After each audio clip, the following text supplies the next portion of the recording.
Good morning, you're watching Market Cafe on ET Now with me, Somit Sarkar, and my co-anchor, Ankita Saxena.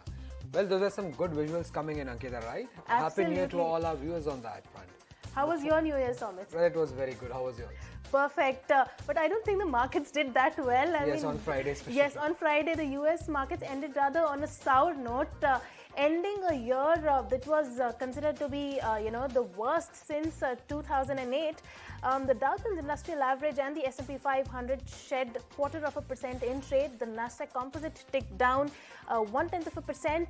The Friday marked the final day of trading in what has been a painful year for the stocks. All three of the major averages suffered their worst year since 2008. And, they snapped a 3-year winning streak.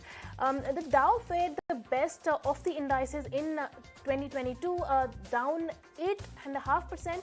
The S&P 500 sank 19.5% and is more than 20% below its record high, while the tech-heavy Nasdaq tumbled a good 33%. Sticky inflation, aggressive rate hikes from the Federal Reserve, completely battered growth and technology stocks, and weighed heavily on the investor sentiments in the year gone by. Now, geopolitical concerns and volatile economic data also kept the markets on the edge. So, not a very good year for the US markets. Even the European markets wrapped their worst year since 2018. The Pan-European Stock 600 closed the trading day down 1.5%. DAX was down 1%. CSE was also down 1.5%, and FTSE in the red, down by 0.8% in trade.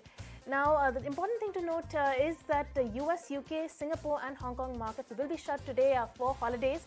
But that was a roundup of the global cues that came in from the last trading day of 2022.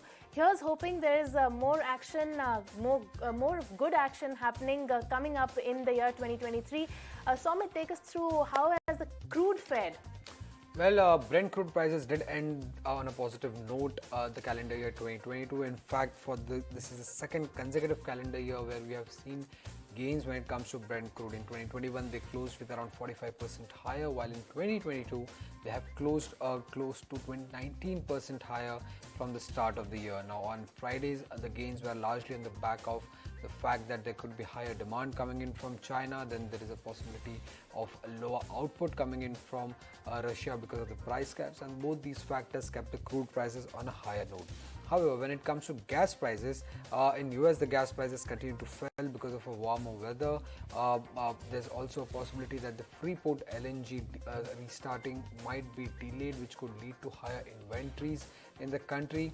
And because of both these factors, the US gas prices remain lower. On the European side also, because of a milder winter, rising wind power generation, low electricity consumption, and higher storage levels kept the prices in European market also lower when it comes to gas. And in the Asian market, the gas prices remain largely stable. When it comes to gold, now the gold has closed the last quarter of calendar year 2021 with its highest gains seen since June 2020, and Friday the gains were largely on the back of expectations of a slower interest rate hike by the US Federal Reserve, and also given the fact that earlier gold prices were beaten down. And if you see from the September lows, the gold prices have climbed more than $200 per ounce, and that's largely when it comes to on the commodity side. Right. Now let's quickly look at what are the cues that you need to watch out for in today's session. First up, events to watch out for in the US. The US employment data for December is likely to come out. The JOLTS report and the ADP data is going to come out today. Now, the ADP National Employment Report is a monthly report of economic data that tracks the level of non-farm private employment in the US. It is also used as a predictor of the government's labor market report. And JOLTS, of course, is the Job Openings and Labor Turnover Survey, is a monthly report by the Bureau of Labor Statistics. They count the job vacancies and separations, including the number of workers voluntarily quitting employment. So that's the employment data or the labor market expectation that will be coming out from the US today.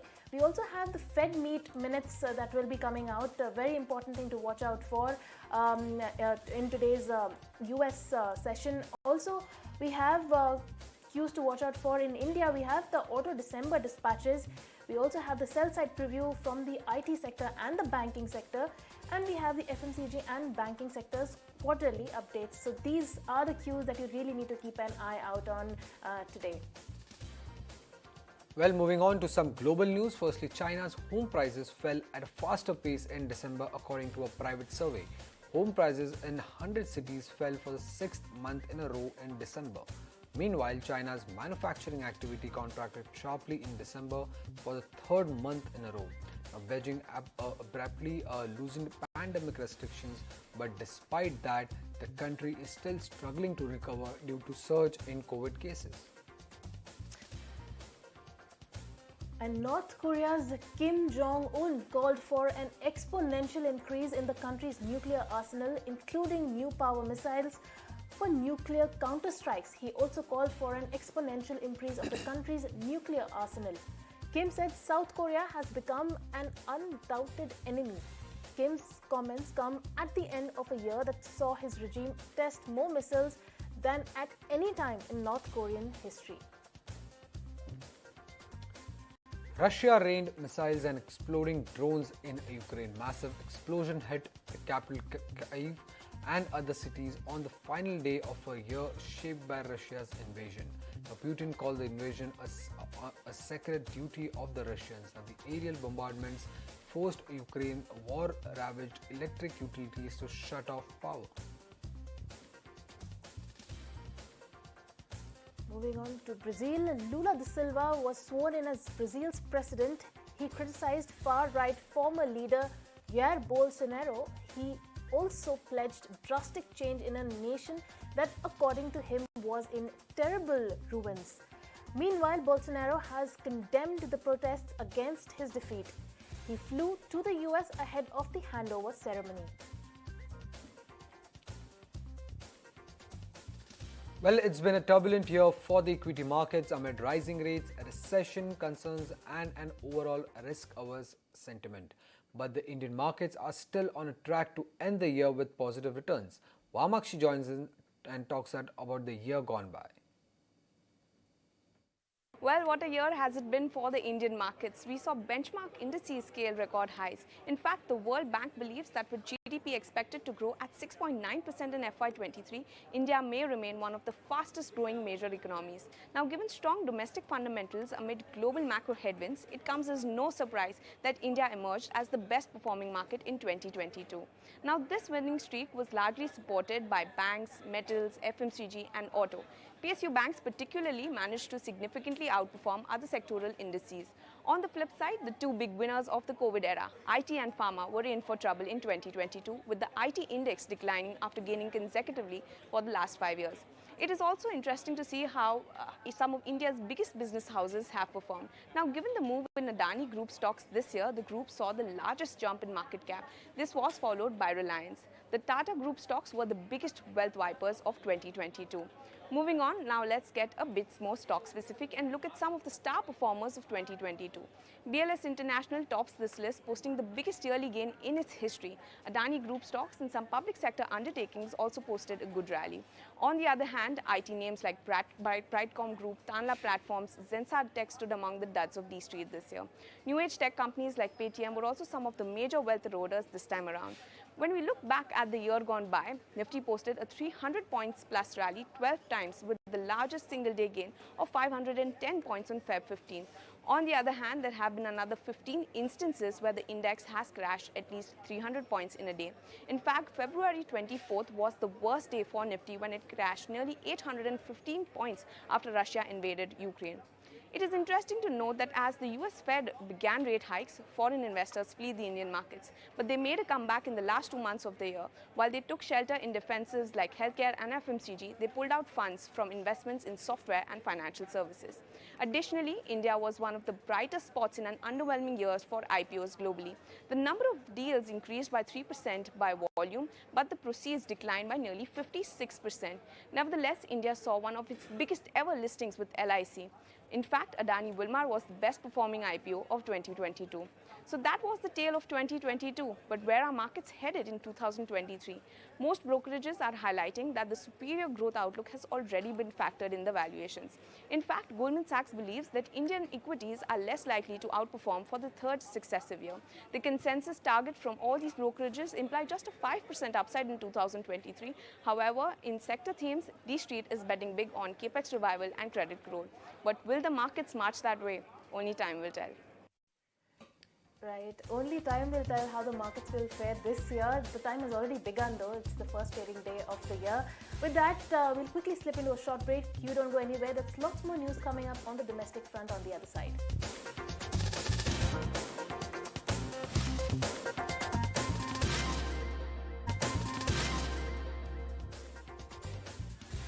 Welcome back. You're watching Market Cafe on ET Now.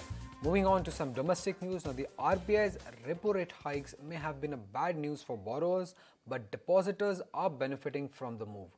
Now, after the banks raised interest rates on deposits, now the government has also raised the interest rate on 8 out of the 12 small savings schemes, and the hike goes as high as 110 basis points for a 5-year term. Now, the rates were not hiked through for the Public Provident Fund and the Sukanya Samriddhi Savings Scheme. My colleague Anurag Shah has filed this report earlier. Do listen to that.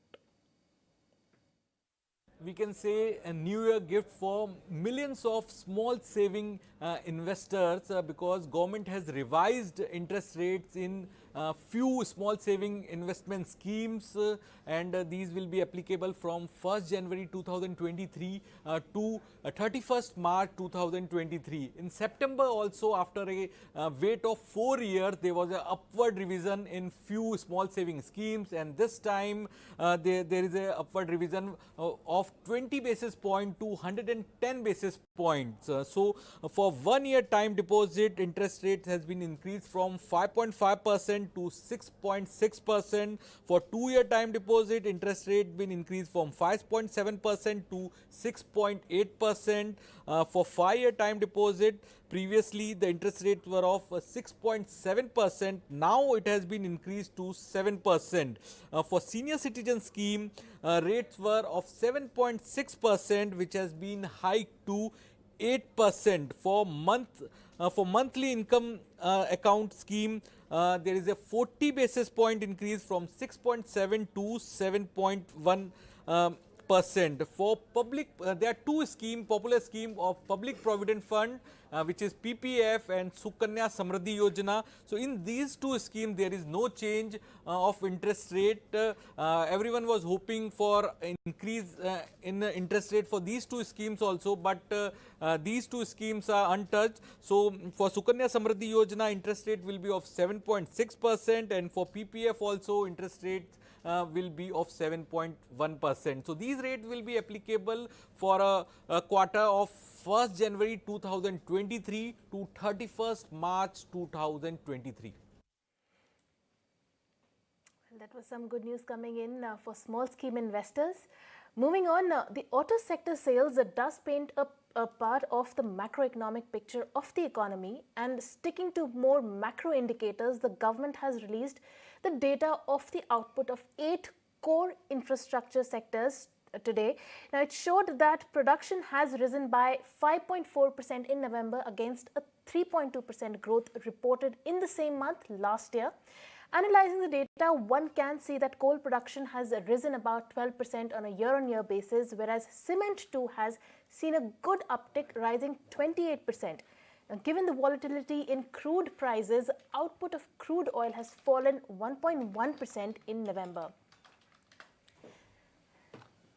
Well, sticking to some more macro news, if you see, India's fiscal deficit touched nearly 9.78 lakh crore rupees for the April to November period. Now, the deficit was around 58.9% of the budgeted 16.61 lakh crore rupees target for the fiscal year ending March 31st, 2023.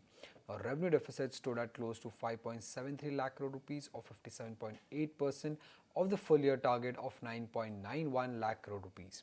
Our total expenditure of the government was 61.9% of the budgeted 39.5 lakh crore rupees, which was targeted for the financial year 2023. And you will always find the biggest voices right here on ET Now. ET Now's consulting editor Maithili Bhusnaramat caught up with the former RBI governor Raghuram Rajan on a whole host of issues. Now, while he thinks that Fed's aggressive rate hikes could lead to a recession in 2023, he also quips that India will need to tweak its policies in order to benefit from the China Plus One outlook. Listen in to this slice of the conversation. What central banks are finding out also is that they were perhaps a little too complacent at the beginning of 2022, something we talked about in our last discussion. And I think that now they're catching up. They've certainly raised rates fast.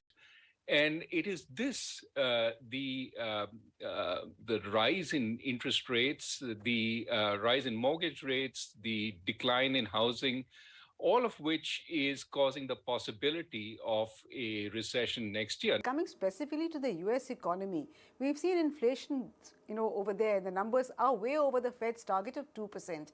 And the Fed seems determined to get it back to that 2%. What will the price of this be, this determination to get inflation back to 2%? How will this impact the US economy? Well, that is precisely the point, right? That the Fed is behind the curve. However, the actions it has taken thus far are starting to show up in lower inflation. Inflation has been coming down from about the 9% level down to 7% in the November reading. Do you think India will really be able to benefit substantially from what the kind of turmoil that we're seeing in China, the fact that many MNCs are moving away from China? How does what is happening in China impact us? Do you see the Chinese economy recovering next year? Well, the Chinese economy will probably recover towards the second half of next year, simply because the shocks it has been subject to have been pretty significant this year.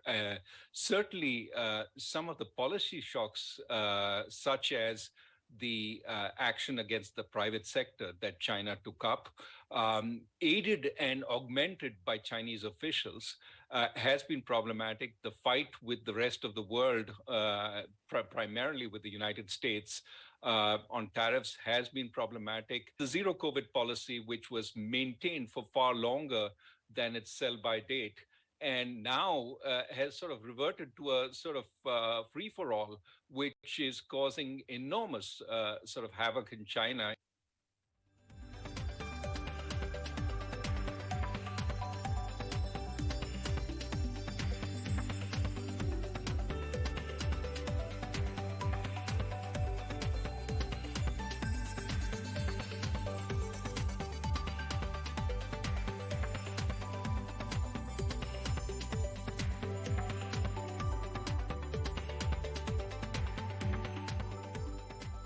Well, moving on, GST revenues rose 15% in December 2022 to over 1.49 lakh crore rupees. Now, the collections are the third highest this fiscal year, reflecting a strong economic activity during the festive season. Now, the collections are rebounded from November's 3-month lows. In December, revenues from the import of goods rose nearly 8% and the revenues from domestic transaction rose nearly 18%. And former Tata Sons director R.K. Krishna Kumar passes away in Mumbai due to cardiac arrest. Now, he was Padma Shri awardee and was serving as a trustee of Sir Dorabji Tata Trust and Sir Ratan Tata Trust. Krishna Kumar was known to be a significant contributor in several acquisitions of the Tata Group. He was also known for his enormous contribution to the Tata Group over his lifetime.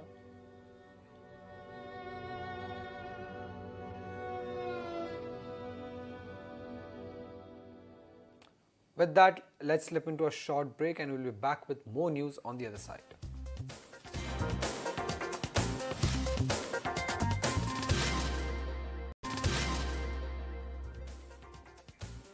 Welcome back. You're watching Market Cafe on ET Now. Let's go across to some stock-specific news, and we have Lisa joining us to give us all those stocks that would remain in focus on the back of news.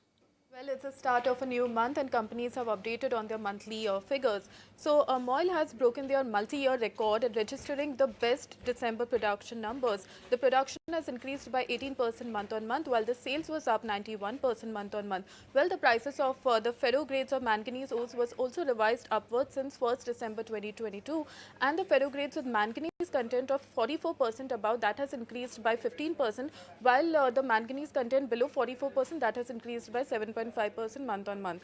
Well, the Coal India has also updated on the production numbers, which has increased by 10% year on year, while sales have increased by 3.5% year on year. Karur Vysya Bank has updated on their total deposits and advances, which was up 14% year on year, while CASA was up 7% on provisional basis. NMDC has increased the lump ore and fine prices by 500 per ton for January month. The lump prices have is now at 4,600 per ton, while fine prices have jumped by 3,410 per ton. IEX has received the shareholders' nod to buy back shares worth rupees 98 crore. And in case of Navkar Corporation, Western Railway has given approval for commissioning of Gati Shakti multimodal cargo terminal of Navkar Corporation on the Ahmedabad division. Krishna Institute of Medical Sciences will be meeting on 4 Jan to consider fundraising of rupees 300 crore by way of NCDs. Supreme Petrochem has received the consent to operate from Maharashtra State Pollution Board for their polystyrene and expandable polystyrene capacity expansion at Raigad. And lastly, Tata Motors unit has also informed on the closing date of Ford acquisition, and the closing date for the acquisition will be on 10 Jan 2023. So these are the stocks that will be on investors' focus today. Over to you. Well, thank you, Lisa, for the stocks to watch out for in trade today. Do keep an eye out on all of them. We also have Vamakshi in the studio. Vamakshi, hi, tell us, what are the brokerage notes saying this morning? Well, absolutely. First of all, a very good morning to Samant and you. A very happy New Year to you. You as well.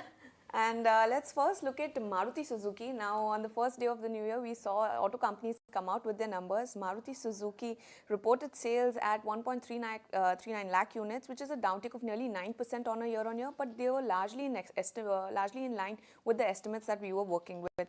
Tata Motors reported a mixed set of sales numbers. Now, PV sales stood at 40,407 units, which is an uptick of nearly 14% on a year-on-year basis, but the numbers were lower than expected. We were working with estimates of nearly around 44,150 units. As far as the CV segment is concerned, the numbers were, however, better than expected. Sales came in at 33,949 units versus an ET now poll of 29,500 units. So overall, when we look at Tata Motors local sales, they stood at 72,997 units, which is an uptick of 10% on a year-on-year basis. Eicher Motors, well, the sales numbers were better than expected in the month of December for both their motorcycles as well as CV segment. Now, for the CV segment, sales stood at 7,221 units, which is an uptick of nearly 17% on a year-on-year basis. And their motorcycles sales stood at 68,400 units, which is a downtick of nearly 7% on a year-on-year basis, but they are largely better than what we were working around with. Escorts reported sales at 5,573 units versus an ET now poll of 5,788 units. So largely the sale were in line for Escorts. So now let's look at the commentary that has come for all these stocks. Now Maruti is saying that the shortage of electronic components has had some impact on the production of vehicles, mainly in the domestic models. Tata Motors is expecting a good replacement demand, especially in MHCVs, to come in from the fourth quarter. The PV segment, they believe, posted the highest ever quarterly and monthly retails in the third quarter and December 2022 respectively. The EVs also posted the highest ever sales in the third quarter. They're expecting the PV industry to continue to witness robust demand in the next quarter as well. Escorts is saying that the rural sentiments continue to remain favorable on account of a good Kharif procurement, Rabi sowing and better water levels in reservoirs. So overall, when we look at the sales number that have come in, better than expected numbers coming in for Eicher Motors and Tata Motors CV segment, lower than expected numbers coming in for Tata Motors PV segment, and in line set of the sales numbers coming in for Maruti as well as Escorts. Thank you, Amakshi, for giving us this auto roundup. But do tell us which are the stocks that will remain in focus on the back of the brokerage news that have come in today. Well, absolutely. Let's first start off with IT stocks. We have a preview that has come in from Jefferies, and what they're highlighting is that they're expecting aggregate revenue for the stocks in their coverage to moderate sharply in the third quarter. HCL Tech and Mindtree are likely to lead growth. They're expecting aggregate margins to rise by nearly 50% on a quarter-on-quarter basis, and they're expecting Coforge and HCL Tech to witness the highest margin expansion. The focus will be on demand outlook, nature of deals, as well as pricing, and overall, Jefferies remains quite cautious on the IT sector, but Infosys happens to be their top pick in this space. We will also be focusing on a few telecom names. We first have Indus Tower in focus on the back of a note that has come in from Kotak. They believe that receivables from Vodafone are taking a toll on the company. They're also expecting receivables to rise further, and that may have to be provisioned going ahead. The large stake sale by Vodafone PLC is also an added overhang. So on the back of that, Kotak has actually gone ahead and downgraded its rating on Indus Towers to reduce from at. They've also given a target price of 195 per share. And lastly, we will be watching out for Bharti Airtel, again on a note from Kotak. They believe that the stock that Bharti Airtel could bring in more frequent tariff hikes. Market share gains are likely to continue in the India wireless segment as well, and they're expecting Bharti's consolidated EBITDA to see an uptick of nearly 20% on a CAGR basis from FY22 to FY25. Nevertheless, they've downgraded their rating on this stock by one notch from buy to add. They've given a target price of 900 per share for Bharti Airtel. Well, thank you, Amakshi, for all those details. Moving on now, December month, now that is the last month, was one of the strongest months for the aviation sector since the COVID onset. In fact, in the month of December, the domestic air traffic rose nearly 10% on a month-on-month basis, and total domestic air traffic stood at close to 129 lakh passengers for the month. Now, this is the highest number that we have seen since the onset of COVID, but a bit lower than what we had seen during the pre-COVID level, that is the December 2019 level, where the domestic air traffic stood at close to 130.2 lakh. But however, it's very close to that number, and if the trend goes on, then soon we can cross the pre-COVID numbers. Now, if you see the international air traffic, that remained lower compared to the pre-COVID level, but a good growth on a month-on-month basis, nearly 13% rise, while the passenger load factors also for the month of December, if you see, have increased for all the major airlines. For Indigo, it has come out at 87.3, for SpiceJet at 92.9, while Air India's passenger load factor was the best among the industry at close to 94.2% for the month of December.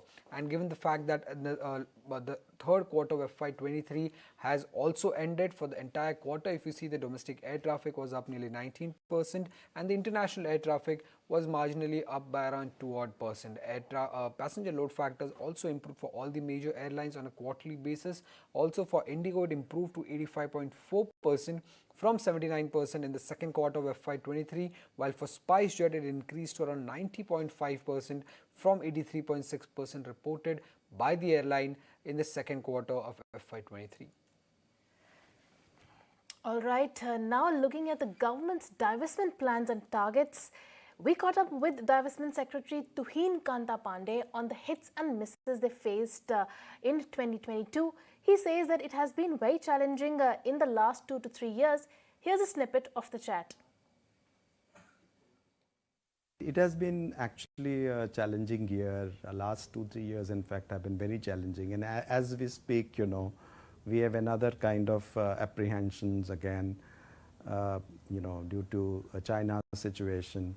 So we started off the year with the Ukraine situation, and while the Ukraine situation hasn't got resolved, we have got a China situation coming in. Of course, in between we have, Fed issue, and as we were launching the LIC, we had both the Fed Reserve and Central Bank in India, RBI, also undertaking rate hikes, largely driven by the inflationary concerns. So this is one where disinvestment or divestments will really be contingent on always on market performances and the situations as they reveal. Despite that, I think the big success, I would say, of the Indian capital market, that the largest IPO in the history, LIC IPO, could be pulled off. And there have been other transactions as well, and many of the strategic transactions have moved. Neelachal Ispat Nigam could be successfully handed over. the transaction was concluded. And in fact, 3 months from the transaction, the closed blast furnace for 2 years was humming, and the labor and the workers are back, and there's so much of activity on that place. So if you consider that as a closed plant, the workers not paid, and the potential of that plant is completely underutilized for the last 20 years. If that's where we are looking at $8 to $10 billion of investments in this next 7-8 years, that I would say is really unlocking that we are talking about. Well, if you look at the overall equity picture for the year that just kicked off, what are the targets that the brokerages are setting and what are the key sectors they are betting on? We have had a host of market veterans on ET Now to answer those questions, and Pankaj Podar here is with some word of wisdom from these experts. Let's just start with what some of the sell-side strategists are talking about in terms of what's the outlook for 2022. The first one we have is none other than Neelkanth Mishra. FIRs may be turbulent over the next 6 to 9 months, but still they believe that one has to be very, very selective. One is when one is buying equity, and especially the Indian markets. Let's look at Nomura view coming in. This one is coming in from Sayan Mukherjee. He says, expect muted returns on an absolute basis. Means they still believe there is upside, but they expect muted sort of returns. Overweights on banks, staples and infrastructure. This is the selective theme that they are advising their clients to play on. In terms of Citi, where Surendra Goyal is the strategist, he expects decent growth trends to continue. When I mean by decent growth trends, he means headline numbers, headline profitability of companies would tend to look good. However, the key themes that they are betting upon are rural recovery, private capex. These are the two themes that they would essentially bet on. The last one we have is Rhythm Desai. He's saying that stick to stock picking. That will be the most important thing in the following year. However, when you talk about stock picking, they believe that cyclicals will do better versus defensives. And in terms of absolute returns, India has been better relative to global for the last 2 to 3 years. They believe that relative gains may take a breather in 2023. Thank you so much for that, Pankaj. So that's the word coming in for the year 2023. COVID resurgence sparks fears across countries as China reopens. Countries including Canada, the United States, the United Kingdom and several Asian nations impose either a negative COVID test requirement or testing upon arrival for travellers from China. And cold wave conditions are back to large parts of northwest India with the onset of the new year. Now, the Meteorological Department has forecast dense morning fog over Uttarakhand, Punjab, Haryana and Uttar Pradesh over the next 3 days. On the domestic side, at least 3 people were killed and many others got injured in a major fire accident which broke out after a blast at a firecracker factory in Maharashtra's Solapur district. Maharashtra Chief Minister Eknath Shinde and Deputy CM Devendra Fadnavis have been monitoring the situation. Also, Haryana Sports Minister Sandeep Singh has resigned from the post of Sports Minister of Haryana. However, Singh will remain the Minister of State and continue to hold other portfolio under his independent charge. Remember, Chandigarh police have registered a FIR against the State Minister following a complaint by a female coach accusing Singh of sexual harassment. And here's what we have lined up for you on the show after this. The market, we have Ravi Dharamshi, CIO of Value Quest Investment Advisors, on his outlook for 2023. We also have the Divestment Secretary exclusive only on ET Now. And we have Purinju Veliath, MD and Portfolio Manager, Equity Intelligence India, on his outlook for 2023.